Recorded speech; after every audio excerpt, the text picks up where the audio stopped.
we were asked to talk about heat pumps in the context of the NHS, and we thought we'd bring something that we're particularly strong with in terms of our heat pumps ability, which is how we integrate them with the NHS estate. So that's what we're looking to do, is to integrate heat pumps with the NHS estate. We're going to cover a little bit about how Vital Energy will integrate multiple technologies together as part of that integration process.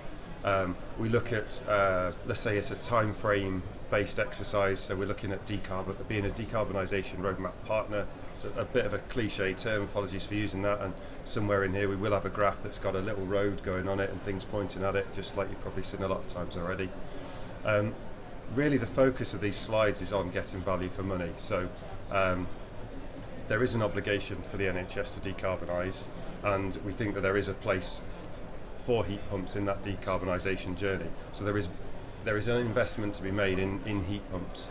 We're taking that element for granted, and what we're looking at is how you can get better value for money on top of your basic investment that you're almost certainly going to have to make in order to meet your decarbonisation targets. We're going to talk a bit about sort of a suggested mechanism. So there's lots of different ways of integrating heat pumps and different ways people will tackle the problem, but we're going to put one forward just showing about increasing scope boundaries and how you can look further and further into your scope to get a better integration of a heat pump with your estate. Then we're going to talk a little bit about hydraulic optimization, and then just review kind of an example that we've picked out, just a typical site, to talk about how all that stuff that we've talked about before can impact on the value for money proposal of the heat pump solution, and then just recap with some key messages. So one of the things that Vital does is we integrate multiple technologies together. So if I move to point at the slide, I'll move away from the speaker, so I'll try not to do it, but as part of a good solution, we believe that a properly integrated multiple technologies, so solar PV integrated with a solution that incorporates maybe a battery and a heat pump, will give you a better overall solution than applying those technologies in an individual or in isolation. So we're always looking at opportunities to incorporate technologies, and sometimes that might even be through the use of district heating networks to incorporate the benefits of some equipment on one site with a need on another site nearby, and that could be the same NHS estate, it could be another building on the same site, or it could be a neighbour who has a completely different function, a council next to a hospital, for example. This slide, really, all the point that we wanted to make was about considering our heat pump investment decisions in the context of the longer decarbonisation roadmap. So we want to make sure that the investment is covering a long-term strategy. So things that we've done with partners in the past, or with NHS Trust in the past, is oversizing centralised pipework. So you've sized your heat pump for 3 plant rooms, you've got 6 on site. If you oversize that centralised pipework, you're ready for that next investment or next stage of your site development. We also look at future proofing. So if we can get involved in the roadmap creation, then you can be looking at supplying new buildings and new installations, new capital developments with low carbon heat as part of the business case, or as part of the overall solution that you develop. And then also, coming back to the point on the previous slide, really, I would say there's a strong commercial awareness needed, in which you probably need to pair technologies. So an example of that being maybe an LED lighting upgrade to reduce your electrical demand, reduce therefore the revenue expenditure on electricity. That reduction you can then put into a heat pump, so you've got a net neutral position in terms of your revenue impact, but you're able to use that to operate a heat pump and displace carbon that otherwise would have been used through the burning of fossil fuels. I think I'm going to take it for granted that the people sort of standing around are bought into the idea you need a heat pump. So we're not going to try and sell heat pumps. We're assuming that that's a given. And we're accepting that there is a heat pump that's out there that's suitable for you. There's obviously lots of different, but again, in this slide, we're not going to go into the different technologies or anything like that. What we want to look at is this question. is for every pound of a project that you spend, how do you get the best value for money out of that? So there's a base cost of a project. You are going to have to buy that heat pump, and you may choose different heat pumps. The selection of the heat pump will be part of it, but you're going to have to make an initial investment in a heat pump. It's then, can you do something more? Can you make a wise investment? And I'll talk about that in a few slides. So I might get the bill from Clive for this. I've robbed a bit of information from the CEF with their permission, but they gave a great example of a site, and I thought this graph represented something really nicely actually. If you took a typical hospital with a heat demand of 10 million kilowatt hours in the year, and you assume that they were buying gas at 5p and electricity at 20p, for that heat pump, for a given heat pump to effectively break even in terms of the amount of cost you have to put into energy for that heat pump, you're going to have to find a COP of around 3.5.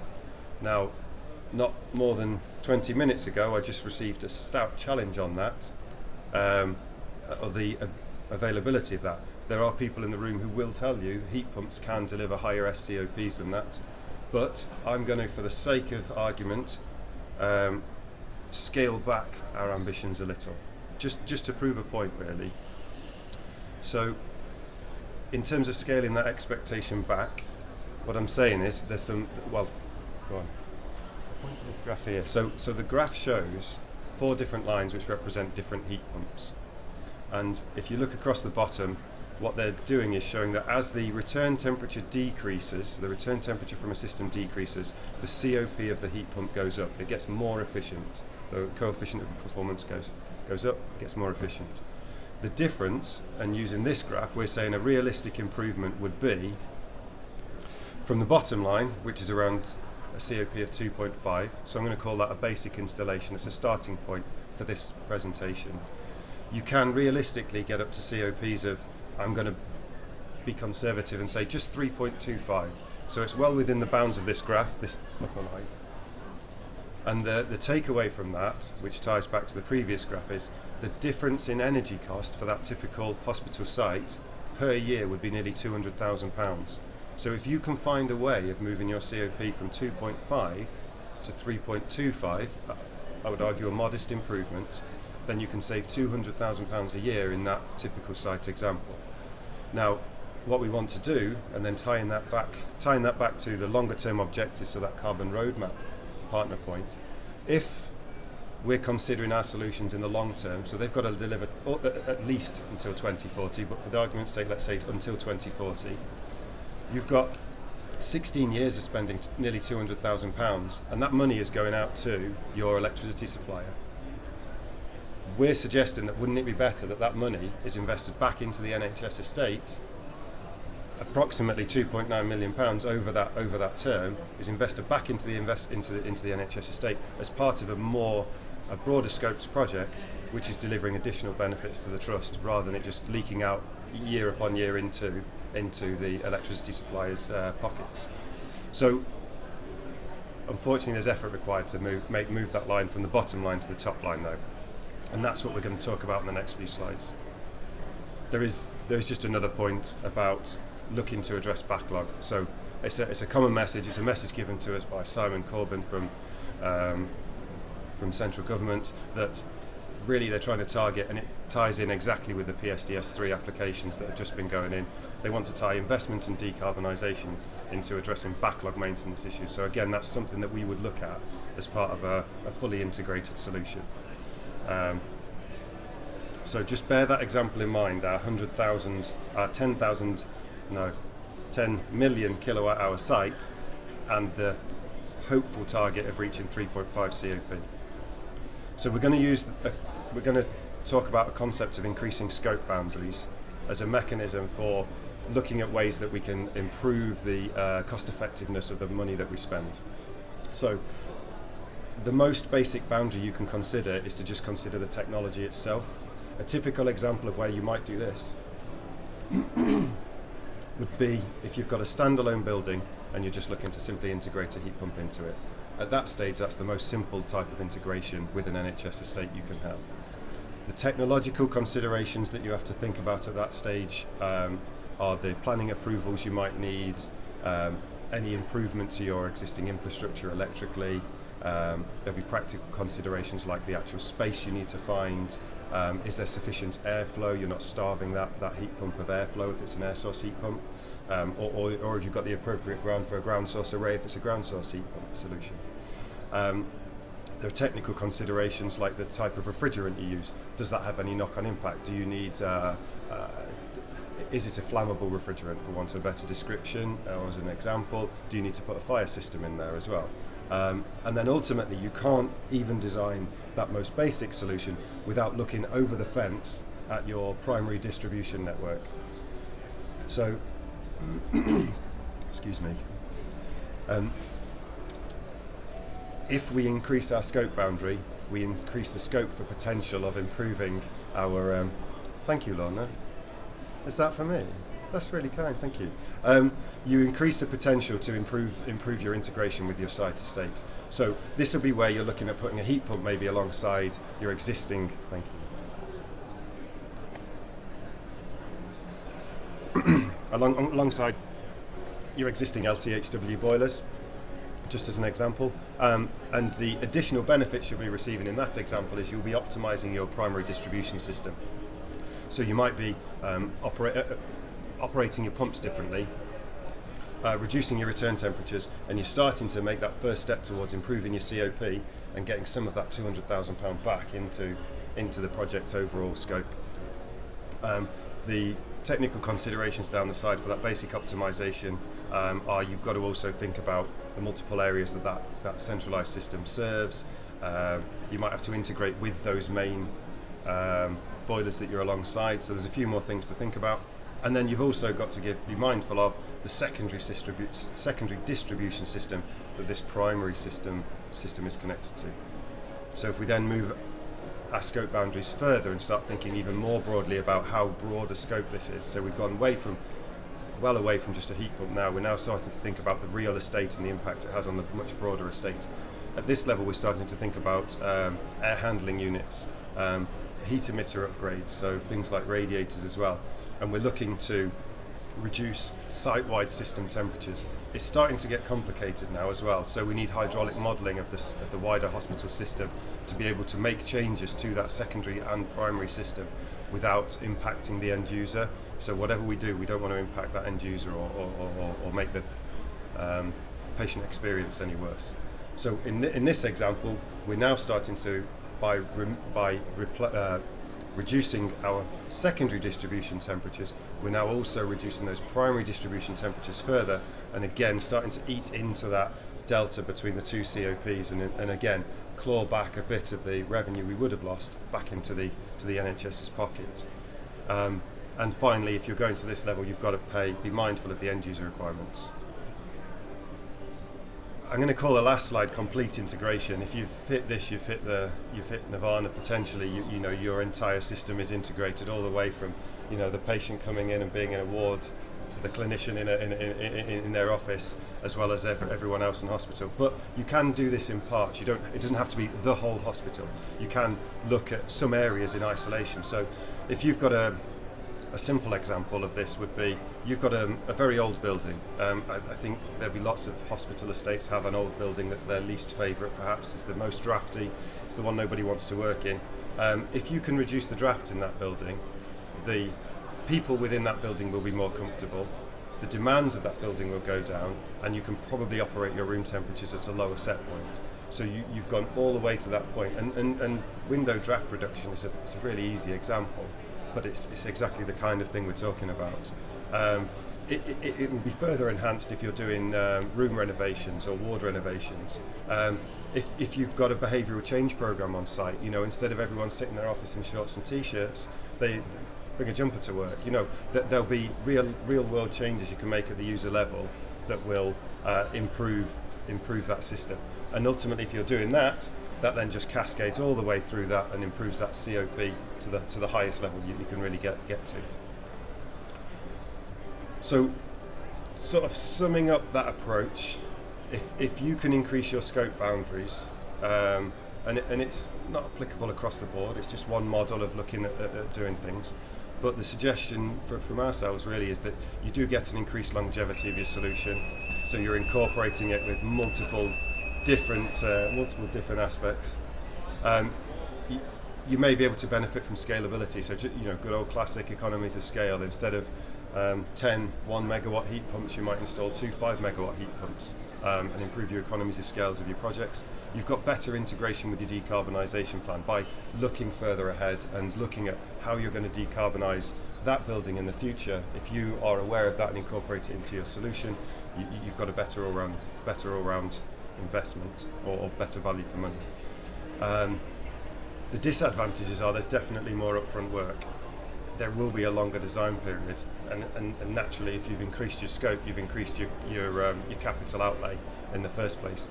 That will come with a whole different set of challenges, funding being one of them. But we can use the Carbon Energy Fund model to fund improvements. The outcome we're aiming for really is to reduce the whole life cost. So that's what we're looking for in these schemes. So here's our road graph. And really, this is then almost a sort of a detour off the slide deck, really, is to talk specifically about one of those elements I touched on in the previous slides, about when we're starting to look at secondary systems and hydraulic modelling. In order to do that effectively, we believe that you need to create a digital twin or a virtual twin of your hospital system. With respect, anyone can go around and tweak some set points here and see what is going to happen, and you might get away with lowering a set point by 5 points for 1 week, and then the next week someone different consultant is in the room and doesn't like that, and you'll just be chasing your tail if you're doing that potentially. What we're saying is you need to create a detailed model of your site that is accurate and is repeatable. So what we're targeting with this is creating a digital twin of the existing hydraulic or hydronic systems on the site that is proven to be within about 4% accurate of how the system works. So it's not perfect, but that's pretty good. And what we use that tool as a tool to do is to model real-world scenarios of changing the, let's say, the furthest ward, lowering the set points there, and working out whether we're going to starve that system or not, create problems for the end user, or whether we can realistically do that without creating a knock-on effect of problems. If you do that effectively across the whole estate, you can optimise everything from your pumps to your heat emitters, ultimately all the way back to the heat pump. I'd get shot if I didn't mention that using a system like this gives you a degree of verification. So once you've got that system in place and proved it works at day one, you can then keep using that system to prove that the system is operating effectively. It will spot deviations, coupled up with clever things you can do with control packages. We've got a package called Vital View that will monitor BMS systems. You can make sure that system is still operating on day 1000 the same way as it was when you commissioned it on day one. I'm smiling because these slides are a challenge. So these slides are just meant to quickly show. I'll do it fairly quickly. Someone can come and quiz me, and I'll pass you on to a guy called John Fonseca, who some of you may know, who will do a far better job. But ultimately, when we're looking at that digital twin modelling, we're looking at hospitals now that have systems that started as dividing, and I'm going to ignorantly group them as anything pre-1970s. And probably the way that the majority of estates still work today. Typically an 81-71 secondary system with a constant primary flow circuit that is just pumping around all the time with really high return temperatures. We've then seen elements of optimization happening. So as you move through, you see that people are starting to optimize their secondary systems, but that's having the knock-on impact of making their secondary systems constant. And then ultimately, with proper integration or proper hydraulic modelling, you end up with what we're calling a throttling system, which is where everything is variable. And of course, then when you start to think of everything in a system being variable, you sort of get that first hint of, okay, I do need to accurately model this, and I am going to have to keep modelling it going forwards, because otherwise everything's just in free form, free flow kind of thing. So the key points just to pick out on these graphs. One is in the dividing model, the 1970s model, I was trying not to say, but the 1970s model, your pumps down at the far end in the first graph, it shows that in that model the pumps are operating full belt all the time. So you've got a huge block of energy. As soon as you start putting VSDs on your pump and controlling flow rates, you're making an improvement. But I think most people are there already. There's not many people who are really running all of their pumps just flat out all the time. The interesting point on the next two slides is where the two different models cross over. So I'll just point to the points on here. This point here and this point here, well, these 2 points here. What they show is that under the old dividing model, the very most optimum position on the dividing model is actually the worst case, or is the converse of the throttling model. So you can move from what used to be your worst case return temperatures to that being your best case return temperatures. And I'm going to leave them slides alone. There's a whole we've done a CPD on it, so there's a full hour you can do on this if you want, and we'd be happy to come and talk a bit more about it, or the right people would. So I'm going to jump back just again to the first graph we showed about the different COPs, the one where we were being fairly, let's say, conservative. And what we're saying is that if you increase your scope boundaries, it will impact on the COP of the heat pump, which ultimately impacts on the commercial viability of it. So it's a general trend. It's not always truly applicable. There's an example here that I totally messed up earlier, but if you look at the blue line, we have seen a site like that where there was a standalone building with outside air temperature compensated circuits, and what they had was in the middle of summer they could lower their set points and their return temperatures were really low, so massive COPs on their heat pumps. In the winter, the flow rate, the temperatures go up because of the size of the heat emitters, and so the return temperatures are going up as well, and that COP then started to drop in the time when there's the most demand. What we need to think about, or the point of saying that is you need to think about the whole year model. So a COP isn't a point in time. I know everyone's probably well educated enough now to talk about SCOPs, so seasonal COPs, but actually it's modelling that against not only the demand, but potentially different return temperatures. And again, if you've done hydraulic modelling, there might be different return temperatures on your system all year round. I'm not going to talk about commercial modelling or anticipating future opportunities. I'm going to jump straight back to this example. So this is back to the earlier example. This is our hypothetical 10 million kilowatt hour thermal demand scope site. So I've taken it for granted, and again I got accused of this before, so I'm not going to gloss over it. You are going to have to spend some money on a heat pump solution if you want to decarbonise. And we're not talking about that bit of the money. That's got to be spent in order to hit those targets. If you've got no other viable options, you haven't got geothermal or a low carbon district heating network you can connect to. So that's your basic expenditure. And I'm going to assume that comes with a basic solution with a COP of 2.5. What we've been trying to do is get ultimately to 3.5, although we've backed off our expectations and said we'll only get to 3.25. And we're looking to bring as much of the 2.5 million energy cost impact of the 2.5 COP solution back into the NHS estate. So what we think on, as an example, and it's this clearly isn't a costed example, but it's showing the art of the possible. If we invested that 2.9 million, if it's available at the start of the project, back into the project, you can improve your COP by installing window draft proofing. So you've gone all the way out to the extremities of that scope circle. That also has a knock-on impact on your improved patient experience or staff experience for the building where you've done that. As part of the secondary system upgrades, we've upgraded our AHUs, or maybe replaced some coils within the AHUs.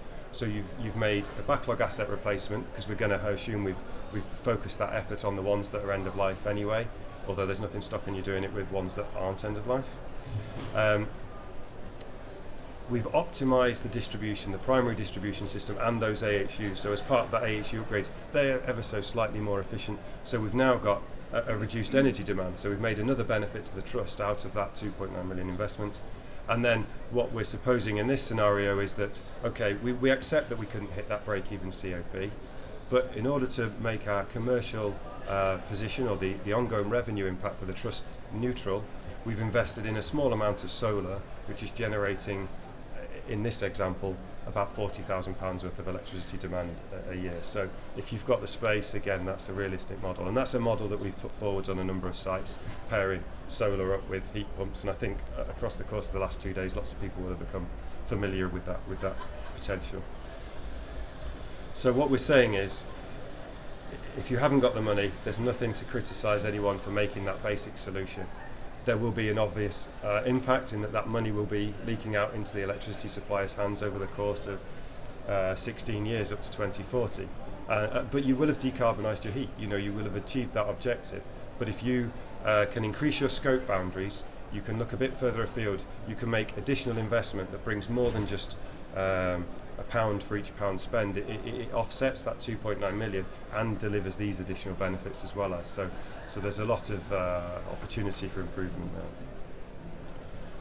So the key message is really, if I just point to the two highlighted bits, really, it's about looking at the comprehensive integration of multiple and crucially complementary technology. You can only do that by looking further afield than just the heat pump in the building you're connecting it to.